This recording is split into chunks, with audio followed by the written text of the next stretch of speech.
Hello friends, स्वागत है आप सभी का अपने यूट्यूब चैनल आद्या स्टडी एकेडमी में। आई होप आप सभी बहुत अच्छे होंगे और अपनी तैयारी बहुत अच्छी तरीके से कर रहे होंगे।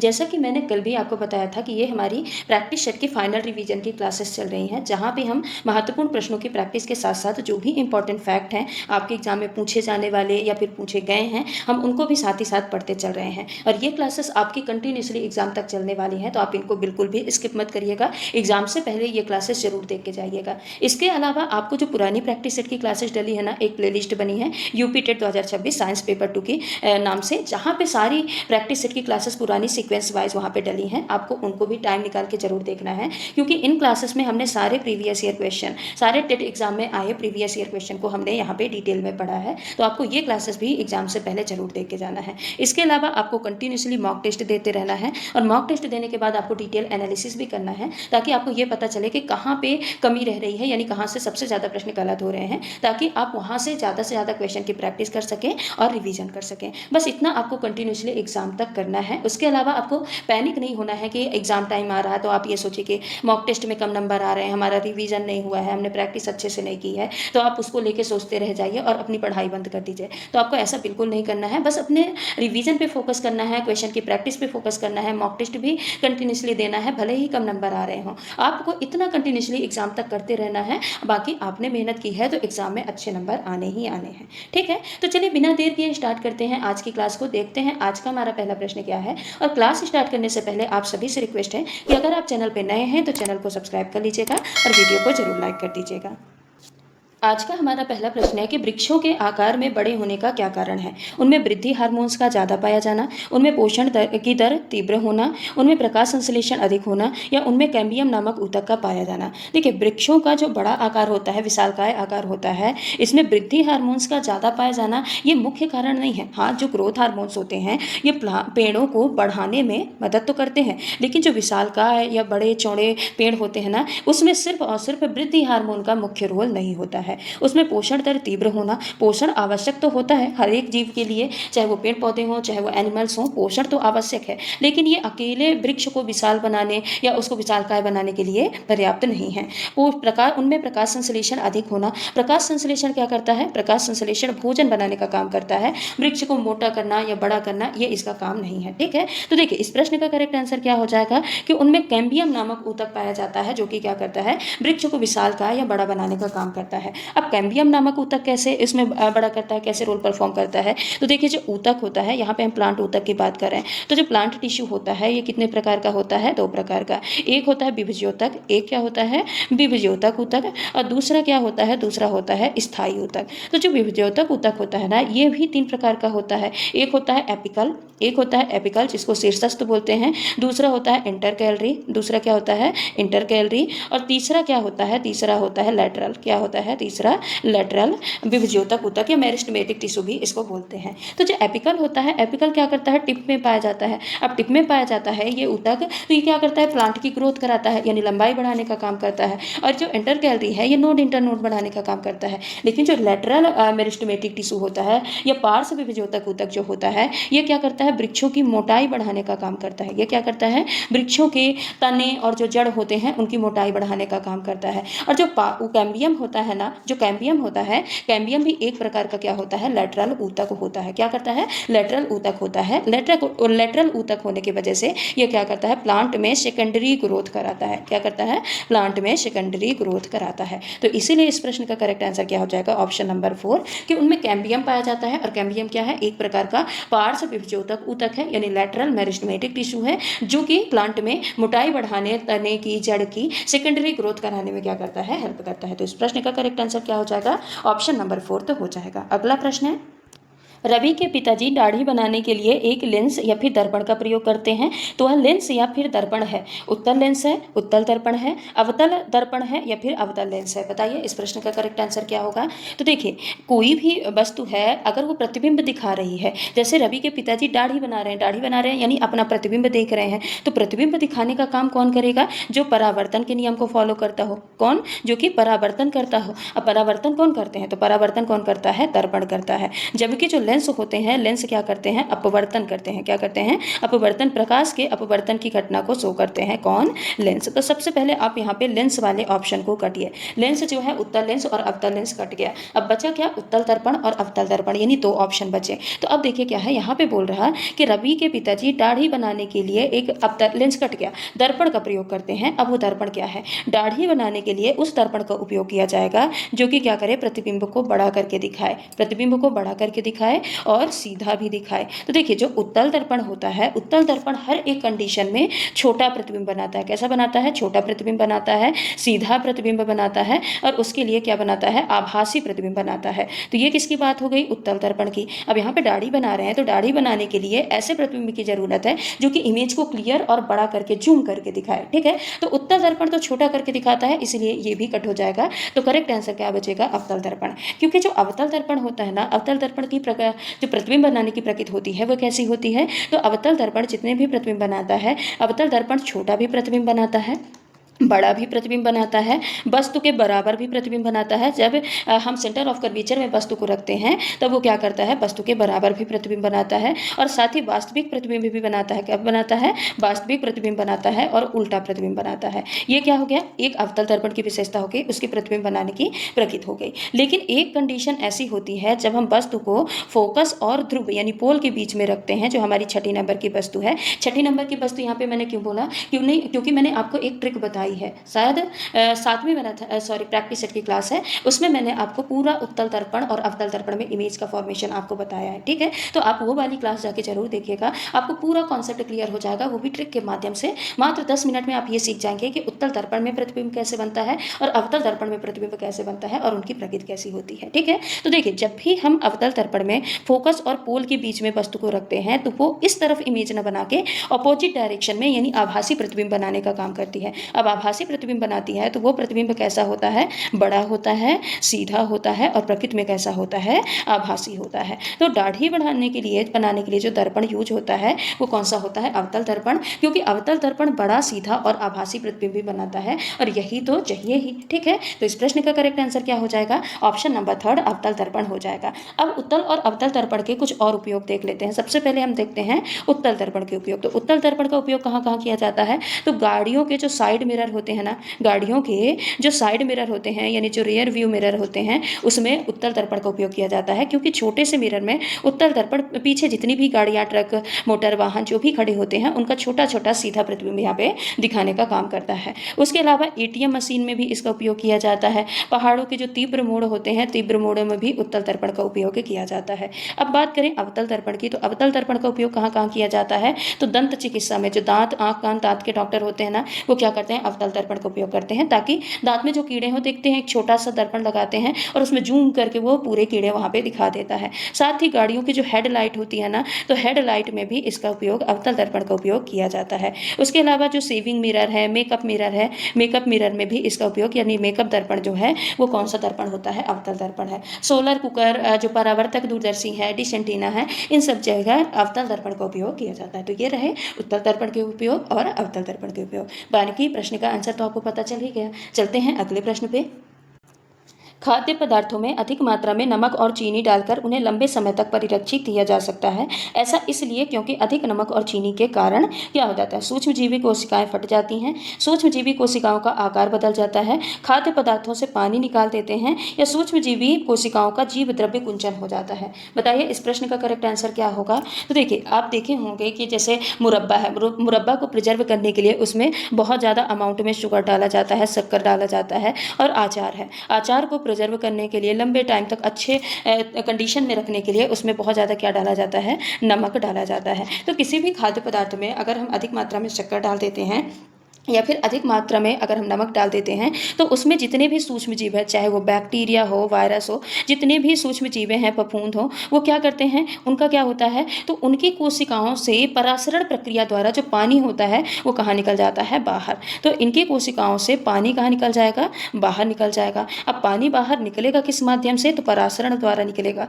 किसके द्वारा निकलेगा, परासरण प्रक्रिया यानी ऑस्मोसिस प्रोसेस द्वारा पानी बाहर निकल जाता है। अब जब पानी बाहर निकल जाता है तो उनकी जो कोशिका होती हैं, यानी जो उनकी सेल होती हैं, कोशिका का जो जीव द्रव्य होता है, जीव द्रव्य क्या हो जाता है, सिकुड़ जाता है। जीव द्रव्य क्या हो जाता है, जीव द्रव्य कोशिकाओं का सिकुड़ जाता है। और जब जीव द्रव्य सिकुड़ जाता है तो इसी को हम क्या बोलते हैं, जीव द्रव्य कुंचन। यानी कुल मिला के ये रीजन निकला कि अगर हम किसी खाद्य पदार्थों में नमक और चीनी डालते हैं तो ऑस्मोसिस की प्रोसेस होती है, परासरण की प्रक्रिया होती है, जिसकी वजह से जो बैक्टीरिया, वायरस, फफूंद होते हैं उनका पानी बाहर निकल जाता है, और पानी बाहर निकलने से उनकी कोशिका सिकुड़ जाती है, जिसको हम जीव द्रव्य जो होता है वो सिकुड़ जाती है, जिसको हम जीव द्रव्य कुंचन कहते हैं। तो कोशिकाएं फट जाना यहाँ पे कोई रीजन नहीं है। सूक्ष्मजीवी कोशिकाओं का आकार बदल जाना ना, खाद्य पदार्थों से पानी निकाल देते हैं, हाँ पानी तो निकाल देते, खाद्य पदार्थों से नहीं निकालते हैं, जो बैक्टीरिया, वायरस उसमें प्रेजेंट होते हैं उसका निकाल देते हैं परासरण प्रक्रिया द्वारा। जो सूक्ष्मजीवी कोशिकाएं होती है ना, उनका जीव द्रव्य कुंचन हो जाता है, यानी कुल मिला के जो उनका जीव द्रव्य है वो सिकुड़ जाता है। इसीलिए जो खाद्य पदार्थ हैं उनको हम चीनी और नमक अधिक मात्रा में डाल देते हैं तो लंबे समय तक क्या रहते हैं, सुरक्षित रहते हैं। तो इस प्रश्न का करेक्ट आंसर क्या हो जाएगा, ऑप्शन नंबर 4 तो हो जाएगा। अगला प्रश्न है, 500 किलोग्राम द्रव्यमान की एक गाड़ी घोड़े द्वारा 4 मीटर पर सेकंड त्वरण से क्या की जाती है, खींची जाती है। तो घोड़े द्वारा लगाया गया बल होगा 2000 न्यूटन, 2000 किलोवाट, 2000 डाइन या फिर इनमें से कोई नहीं। बताइए इस प्रश्न का करेक्ट आंसर क्या होगा। देखिए यहाँ पे न्यूटन की गति का दूसरा नियम लगेगा। क्यों लगेगा, क्योंकि यहाँ पे क्या दिया है, एक तो हमको द्रव्यमान दिया है और दूसरा क्या दिया है, त्वरण दिया है, और बल पूछा गया है। तो बल की परिभाषा न्यूटन की गति का दूसरा नियम बताता है, यानी F = ma, mass into acceleration. तो यहाँ पे बल पूछा है, मास कितना दिया है, मास यहाँ पे दिया है 500 kg, कितना दिया है 500 kg, और एसेलरेशन यानी त्वरण कितना दिया है 4 मीटर पर सेकेंड स्क्वायर दिया है। तो यहाँ पे हम मास लिख देंगे 500 kg और एसेलरेशन है 4, यानी मल्टीप्लाई करेंगे तो आ जाएगा क्या, 2000 न्यूटन। अब न्यूटन यहाँ पे क्योंकि 2000 ही सब दिया है, और एक दिया है किलोवाट, एक दिया है डाइन और एक दिया है न्यूटन। अब यहाँ पे बल पूछा है तो बल का जो मात्रक होता है, बल का मात्रक क्या होता है, न्यूटन होता है। इसीलिए इस प्रश्न का करेक्ट आंसर क्या हो जाएगा, ऑप्शन नंबर 1 हो जाएगा। अगला प्रश्न है, मनुष्य का अंगूठा बाकी अंगुलियों की अपेक्षा अधिक स्वतंत्रता से गति करता है क्योंकि इसमें उपस्थित होती है ग्लाइडिंग संधि, हिंज संधि, सैडल संधि या फिर धुराग्र संधि। बताइए इस प्रश्न का करेक्ट आंसर क्या होगा। तो देखिए सबसे पहले जो ग्लाइडिंग संधि है, ग्लाइडिंग संधि कहाँ पाई जाती है, तो ग्लाइडिंग संधि पाई जाती है कलाई और कहाँ पाई जाती है, टखने में। कहाँ पे पाई जाती है, कलाई और टखने में पाई जाती है। हिंज संधि क्या होती है, तो हिंज संधि वो संधि होती है जहाँ पर जो संधि है वो सिर्फ और सिर्फ एक साइड मूव करे। किधर मूव करे, सिर्फ एक साइड मूव करे, तो उसको हम क्या बोलते हैं, हिंज संधि या हिंज जॉइंट कहा जाता है। अब ये कहाँ कहाँ पाई जाती है, तो ये पाई जाती है कोहनी में। हिंज संधि कहाँ पाई जाती है, कोहनी में पाई जाती है। इसके अलावा नी में पाई जाती है, एल्बो में पाई जाती है, फिंगर एड़ियों में कौन सी संधि पाई जाती है, हिंज संधि पाई जाती है। सैंडल संधि क्या है, तो सैंडल संधि वो संधि है जिसमें हड्डियां रोटेट करती हैं, अप्स डाउन करती हैं। क्या करती हैं, यहाँ पे जो हड्डियां होती हैं वो क्या करती हैं, रोटेट करती हैं और अप्स डाउन भी करती हैं, यानी ऊपर और नीचे की तरफ भी क्या करती हैं, मूव करती हैं। उसको हम क्या बोलते हैं, सैंडल संधि। अब देखिए जो अंगूठा होता है, अंगूठा रोटेट करता है कि नहीं करता है, ठीक है, और ये अप्स डाउन यानी ऊपर नीचे भी करता है। तो अंगूठा अंगुलियों की अपेक्षा इसलिए स्वतंत्र गति से मूव कर लेता है क्योंकि वहां पे सैंडल संधि पाई जाती है। और ये क्या है,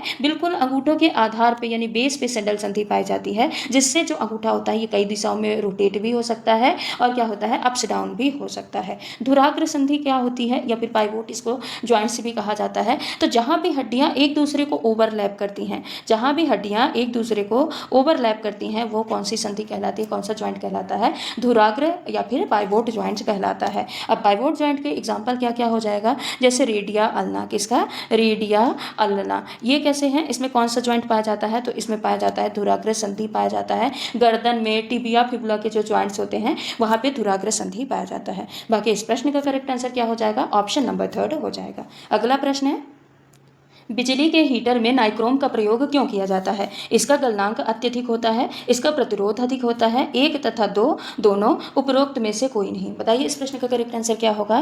तो देखिए जो बिजली का हीटर है, बिजली के हीटर में नाइक्रोम का, सबसे पहले तो आपको यह याद रखना है कि नाइक्रोम का प्रयोग किया जाता है, क्योंकि यह भी पूछा जाता है। अब नाइक्रोम का ही प्रयोग क्यों किया जाता है, क्योंकि जो नाइक्रोम होता है ना, इसका प्रतिरोध क्या होता है, अधिक होता है। क्या होता है, इसका प्रतिरोध अधिक होता है। अब प्रतिरोध अधिक होने से क्या फायदा होता है, जब प्रतिरोध इसका अधिक होगा, तो जब इसमें धारा प्रवाहित होगी ना, तो धारा प्रवाहित होने पे ये क्या करेगा, अधिक ऊष्मा देता है। क्या करता है, अधिक ऊष्मा देता है। अब अधिक ऊष्मा देगा तो ज़्यादा हीटर गर्म होगा, ज़्यादा गर्म होगा यानी उसमें खाना जल्दी पक जाएगा। इसके अलावा जो इसका गलनांक होता है नाइक्रोम का, गलनांक क्या होता है, कम होता है। गलनांक क्या होता है, सॉरी, गलनांक भी क्या होता है, गलनांक भी बहुत अधिक होता है। ठीक है, क्या होता है, गलनांक अधिक होता है। यानी ये कितना भी गर्म हो जाए, कितना भी गर्म हो जाए, उच्च ताप पर भी आ जाता है, तब भी ये पिघलता नहीं है। क्या होता है, पिघलता नहीं है। यही दो रीजन है कि नाइक्रोम का प्रयोग बिजली के हीटर में किया जाता है। एक तो इनका प्रतिरोध अधिक होता है, जिससे ये जब भी धारा ज़्यादा प्रवाहित होगी तो ये क्या होंगे, अधिक गर्म होंगे,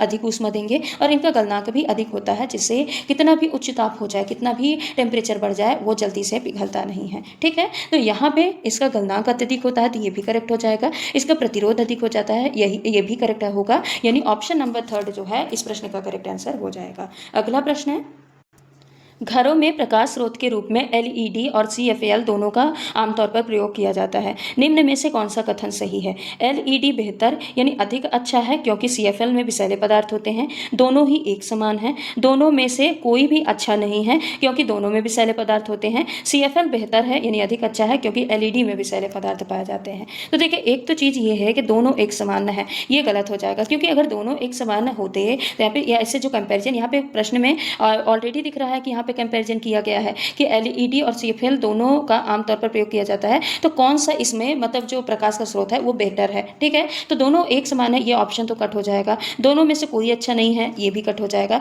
यहाँ पे बेहतर पूछा है कि कौन सा बेहतर है, किसका उपयोग घरों में करना चाहिए। तो देखिए, जो एलईडी होता है ना, एलईडी देखिए, सबसे पहले सीएफएल देखते हैं। जो सीएफएल है इसको हम क्या बोलते हैं, कॉम्पैक्ट फ्लोरेसेंट लैंप बोलते हैं। इसमें क्या पाया जाता है, इसमें पारा पाया जाता है। क्या पाया जाता है, पारा पाया जाता है। और जो पारा होता है ये क्या है, एक प्रकार का विषैला पदार्थ है। लेकिन जो एलईडी है, एलईडी को हम क्या बोलते हैं, लाइट एमिटिंग डायोड, इसमें पारा नहीं पाया जाता। एलईडी में पारा नहीं पाया जाता है। और जो एलईडी होता है ना, ये कम बिजली की खपत करता है, यानी कम बिजली में भी ये अधिक ऊर्जा या अधिक प्रकाश देने का काम करता है। क्या करता है, कम बिजली में भी अधिक ऊर्जा या अधिक प्रकाश उत्पन्न करता है और बिजली की जो खपत है वो कम करता है। इसीलिए घरों में एलईडी और सीएफएल दोनों के आमतौर पर प्रयोग में सबसे ज़्यादा किसका उपयोग किया जाता है, सबसे ज़्यादा एलईडी का प्रयोग किया जाता है, क्योंकि एलईडी क्या होता है, अधिक अच्छा होता है और सीएफएल में विषैले पदार्थ भी होते हैं। ठीक है, तो इस प्रश्न का करेक्ट आंसर क्या हो जाएगा, ऑप्शन नंबर 1 हो जाएगा। अगला प्रश्न है, जल में घुली निलंबित अशुद्धियों को अलग करने की प्रक्रिया जानी जाती है।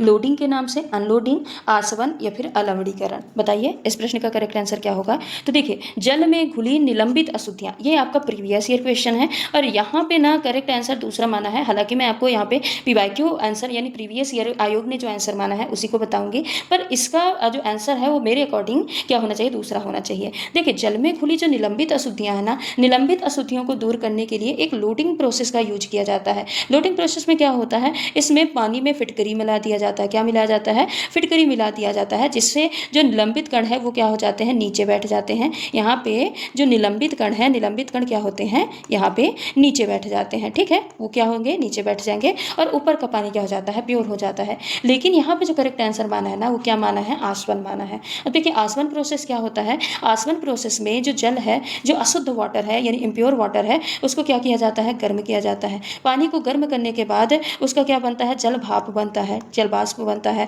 अब जो जल भाप है इसको फिर क्या किया जाता है, ठंडा किया जाएगा। फिर जल भाप जो ठंडा हो गया है उसको वापस से शुद्ध जल के रूप में क्या किया जाएगा, स्टोर किया जाएगा। ये शुद्ध जल के रूप में क्या किया जाएगा, एकत्रित किया जाएगा और बाकी जो अशुद्धियां हैं, लवण हैं, ये पीछे छूट जाते हैं। ये पूरी प्रोसेस क्या कहलाती है, ये पूरी प्रोसेस आसवन कहलाती है। और यही आपके पीवाईक्यू क्वेश्चन में इसका करेक्ट आंसर 3 ही यानी आसवन ही माना है। लेकिन घुली निलंबित अशुद्धियों के लिए लोडिंग प्रोसेस भी उपयोग की जाती है। बाकी जो अनलोडिंग है, अनलोडिंग क्या होती है, लोडिंग की जस्ट अपोजिट होती है। अलवणीकरण प्रोसेस क्या होती है, तो जो समुद्र का पानी है ना, समुद्र के पानी का नमक अलग करना और जो शुद्ध जल है उसको अलग करना, उसको क्या बोलते हैं, अलवणीकरण ही प्रोसेस बोलते हैं। बाकी इस प्रश्न का करेक्ट आंसर क्या हो जाएगा, ऑप्शन नंबर 3 हो जाएगा। अगला प्रश्न है, रक्त में पाए जाने वाले हीमोग्लोबिन की संगठक धातु है, तांबा है, यहाँ पे तांबा होगा, या एल्यूमिनियम है, जिंक है या फिर लोहा है। बताइए इस प्रश्न का करेक्ट आंसर क्या होगा। तो देखिए, जो हीमोग्लोबिन है, हीमोग्लोबिन पाई कहाँ जाती है, तो हीमोग्लोबिन पाई जाती है आरबीसी यानी लाल रक्त कणिकाओं में पाया जाता है।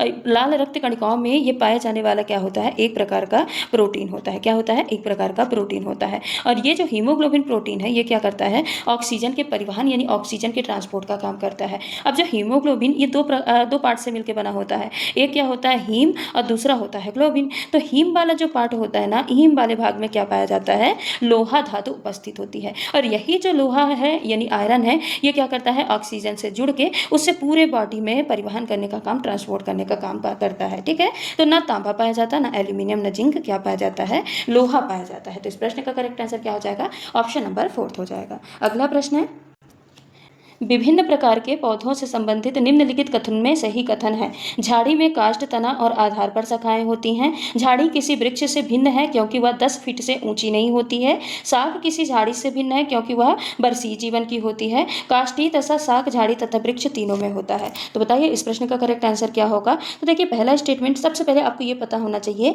कि शाख, झाड़ी और वृक्ष होते क्या हैं। शाख को हम क्या बोलते हैं, शाख को हम हर्ब भी बोलते हैं। तो हर्ब क्या होता है, ये कोमल तने वाला होता है। क्या होता है, कोमल तना वाला होता है। और हरा तना, इसका जो तना होता है कैसा होता है, हरा होता है। दूसरा आ जाते हैं झाड़ी में। तो झाड़ी क्या होता है या श्रप्स क्या होता है, तो श्रप्स क्या होता है, ये काष्ठ तना वाला होता है। कैसा होता है, काष्ठीय तना वाला होता है। यानी और जो इनकी शाखाएं होती हैं वो कहाँ से निकली रहती हैं, आधार से निकली रहती हैं। तीसरा आ जाते हैं वृक्ष, जिससे आप सभी परिचित हैं। वृक्ष कैसा होता है, एक मुख्य काष्ठीय तना यानी वुडी स्टेम होता है और ये अधिक ऊंचाई का होता है। कैसा होता है, अधिक ऊंचाई का होता है, जबकि झाड़ी की ऊंचाई ज़्यादा नहीं होती है, वृक्ष से कम होती है। अब हम एक एक कथन को देखते हैं।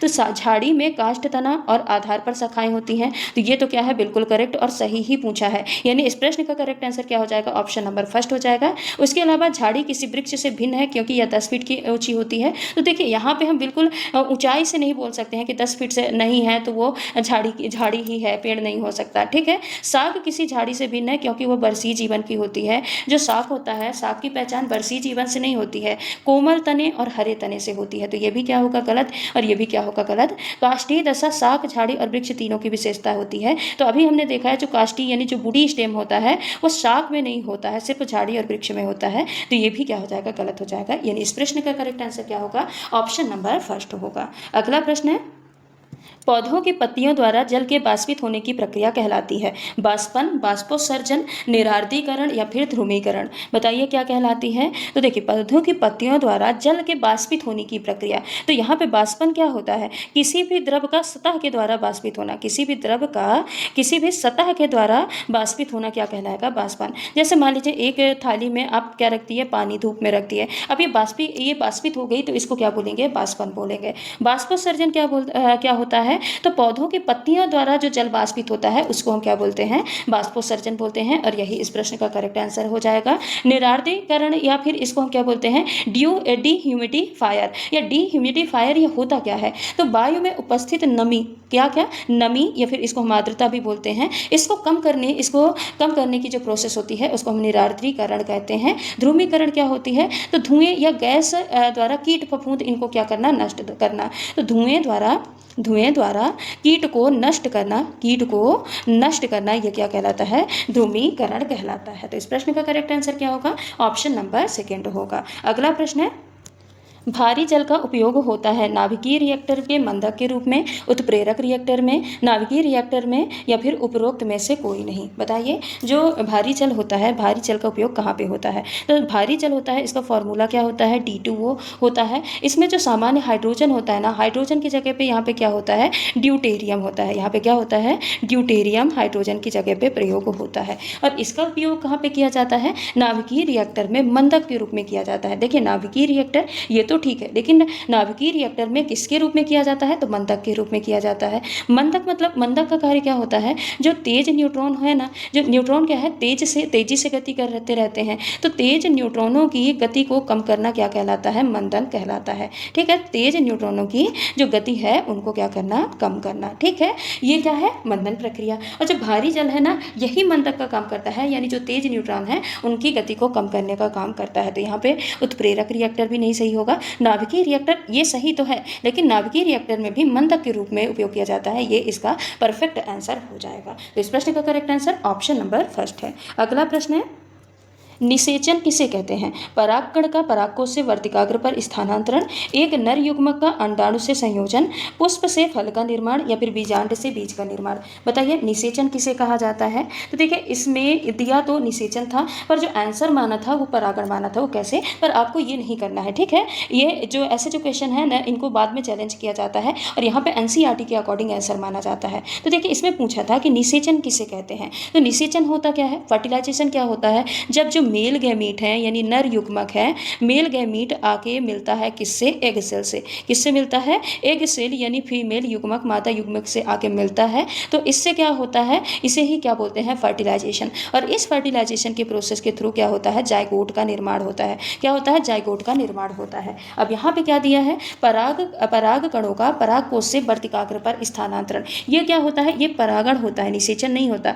क्या होता है? परागण। अगर यहाँ पे निषेचन की जगह परागण दिया होता तब ऑप्शन नंबर करेक्ट माना जाता, जो कि आयोग ने माना है। लेकिन यहाँ पे निषेचन दिया है तो option number second correct answer होगा। ये एक नर युग्मक का अंडाणु से संयोजन क्या कहलाएगा? निषेचन कहलाएगा। और निषेचन के फलस्वरूप क्या होता है? निषेचन के फलस्वरूप जायगोट का निर्माण होता है, ठीक है। पुष्प से फल का निर्माण, ये निषेचन के बाद की प्रोसेस है कि पुष्प से फिर फल का निर्माण होता है। बीजांड से बीज का निर्माण, ये भी निषेचन के बाद की प्रक्रिया है, ठीक है। तो इस प्रश्न का करेक्ट आंसर क्या है? ऑप्शन नंबर सेकंड है। अगला प्रश्न है, एक साइकिल सवार को मोड़ लेते समय अंदर की ओर झुकना पड़ता है क्योंकि उसे रफ्तार बढ़ाने में आसानी होती है, वह दुर्घटनाओं से बचाव करता है, उसे अपकेंद्रीय बल को प्रतिकार करना पड़ता है या उसे अभिकेंद्रीय बल को प्रतिकार करना पड़ता है। बताइए इस प्रश्न का करेक्ट आंसर क्या होगा, ठीक है। देखिए अगर कोई साइकिल सवार है, कोई साइकिल सवार मोड़ लेता है तो उस टाइम पे एक बल लगता है जिसको बोलते हैं अपकेंद्रीय बल। कौन सा बल लगता है? अपकेंद्रीय बल लगता है। और जो ये अपकेंद्रीय बल होता है ना,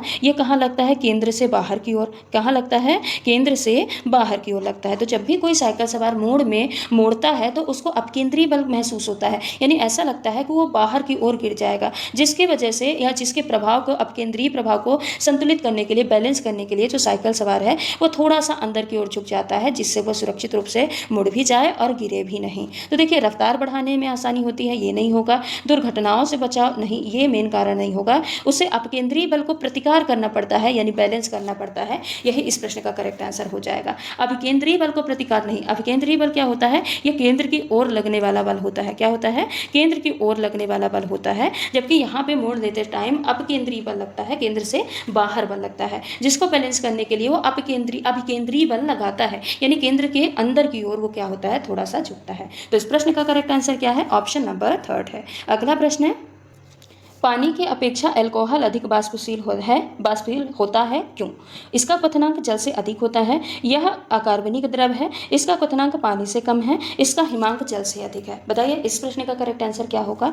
तो यहाँ पे क्या पूछा है कि जो अल्कोहल है वो पानी के अपेक्षा अधिक वाष्पशील होता है। तो देखिए जो वाष्पशील पदार्थ वो होता है जो आसानी से वाष्प में बदल जाए। अब वाष्प में बदलने के लिए जो बॉइलिंग पॉइंट है ये क्या करता है? बहुत ज़्यादा क्वथनांक, जिसको हम क्वथनांक भी बोलते हैं, क्वथनांक पे बहुत ज़्यादा निर्भर करता है। जैसे जो वाटर है यानी पानी है, पानी का क्वथनांक या बॉइलिंग पॉइंट कितना होता है? 100 डिग्री सेल्सियस। जबकि जो एल्कोहल है, एल्कोहल का क्वथनांक कितना होता है? तो एल्कोहल का क्वथनांक होता है कितना? 78 डिग्री सेल्सियस के लगभग होता है। अब क्योंकि देखिए एल्कोहल का क्वथनांक कम है, पानी से कम है, इसलिए जब इसको हीट देंगे तो ये जल्दी 78 डिग्री सेल्सियस पे ही वाष्पित होने लग जाएगा और क्या हो जाएगा? पूरा वाष्प में बदल जाएगा। जबकि पानी नहीं बदल पाएगा क्योंकि ये 78 डिग्री सेल्सियस में ही वाष्पित होने लग जाएगा और पानी 100 डिग्री सेल्सियस में जाके वाष्पशील होगा। तो इसका क्वथनांक जल से अधिक होता है? नहीं, इसका क्वथनांक क्या होता है? जल से कम होता है। यह एक अकार्बनिक है। तो जो एल्कोहल है, एल्कोहल क्या है? एक प्रकार का कार्बनिक पदार्थ है। क्या है? कार्बनिक पदार्थ है, अकार्बनिक नहीं है।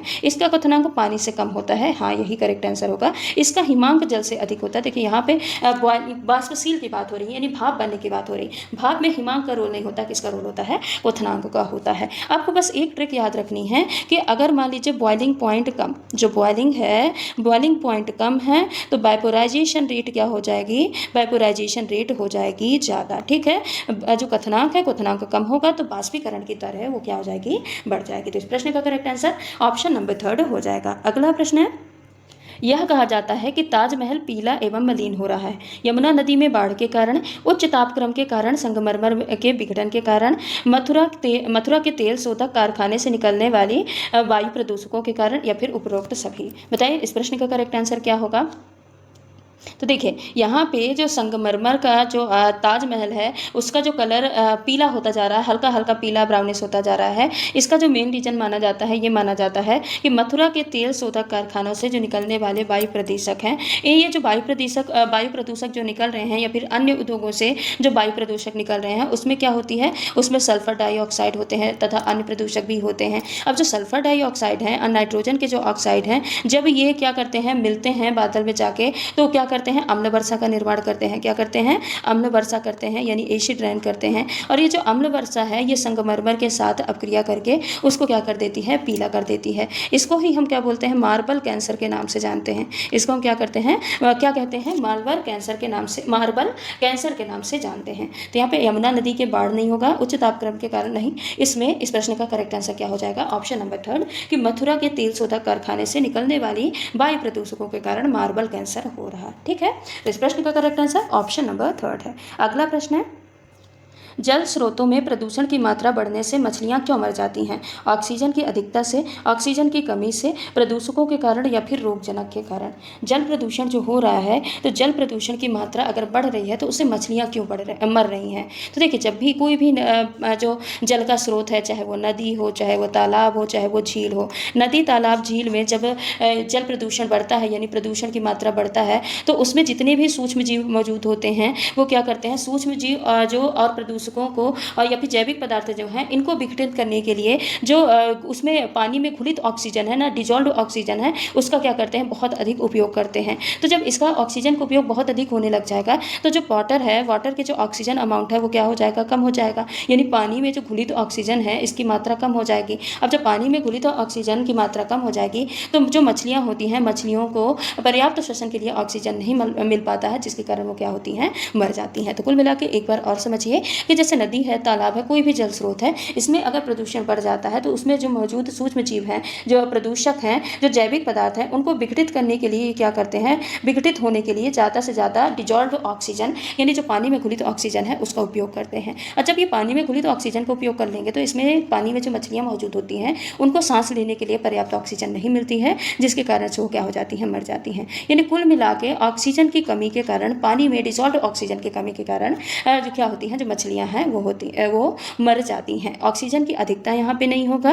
प्रदूषकों के कारण, ये हाँ कारण है, प्रदूषक भी कारण है, लेकिन ये एक डायरेक्ट कारण नहीं है। यानी जो मुख्य रीजन है वो नहीं है। मुख्य रीजन क्या है, ऑक्सीजन की कमी है, पानी में ऑक्सीजन की कमी हो जाती है। ठीक है, तो इस प्रश्न का करेक्ट आंसर क्या हो जाएगा, ऑप्शन नंबर 2 हो जाएगा। तो ये रहे आज के कुछ हमारे महत्वपूर्ण प्रश्न। हमने प्रश्नों को भी पढ़ा और प्रश्नों के साथ साथ जो भी इंपॉर्टेंट फैक्ट हैं आपके एग्जाम में पूछे जाएंगे उनको भी हमने पढ़ा। तो आप ये क्लासेस जरूर देखिएगा, शुरू से लास्ट तक देखिएगा। साथ ही आपको कमेंट करके ये भी बताना है कि आपके आज के क्लास में कितने क्वेश्चन जो हैं वो करेक्ट हुए हैं। ठीक है, और इसके अलावा आपको रिवीजन भी कंटिन्यूसली करते रहना है। आप देखिए कहाँ पे आपके क्वेश्चन गलत हो रहे हैं। जैसे आपने ये प्रैक्टिस सेट ही लगाई है, आप देखिए कौन से टॉपिक से आपसे प्रश्न गलत हो रहे हैं, आप उसका रिवीजन करिए और क्वेश्चन का प्रैक्टिस करिए। और मॉक टेस्ट आपको कंटिन्यूसली पर डे एक मॉक टेस्ट तो देना ही देना है, अभी से लेके एग्जाम तक। ठीक है, बाकी आज की क्लास को हम यहीं पे समाप्त करते हैं। मिलते हैं अगली क्लास में कुछ और महत्वपूर्ण प्रश्नों के साथ। तब तक के लिए अगर आप चैनल पे नए हैं तो चैनल को सब्सक्राइब कर लीजिएगा, वीडियो को लाइक कर दीजिएगा और नई वीडियो का नोटिफिकेशन पाना है तो बेल आइकन को भी हिट करके रखिएगा। ठीक है, धन्यवाद।